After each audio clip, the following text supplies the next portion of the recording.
So now I'm going to show you how to make a tarte tatin on the force.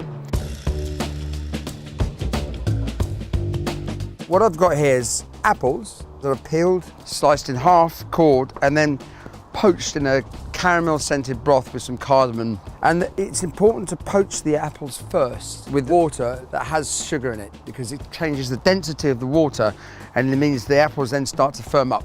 They still have moisture in them, but they're firmed up. If I just cook them in water, they would all fall apart. And in here I've made a caramel, butter, salt, sugar. I've done that on the force.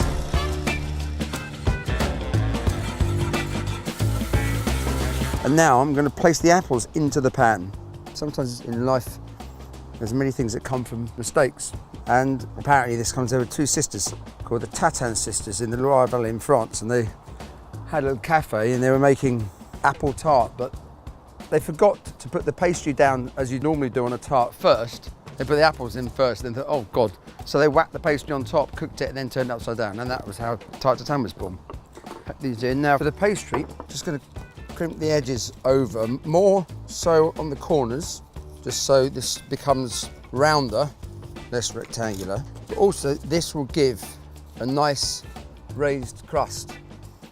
And the apples are going to release some of the moisture they still have in them into the caramel sauce. So you're going to get this beautiful kind of semi-runny caramel sauce, and this raised edges will keep the sauce in with the apples. Right. Go around the edge, just push down, and you take the pastry and just tuck it under the apples. Right, so now that's ready.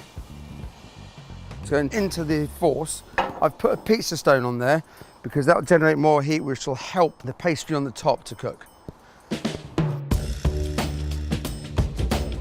Okay, so it's been in here for around about half an hour. That looks beautiful to me. So what I'm going to do now, this is when it all goes pear-shaped, or rather apple-shaped, is turn it out. Fantastic. And then just finish off with a dusting of cardamom and some cinnamon. So there it is, my force-cooked tarte tatin, and I'm serving it with a smoked milk ice cream.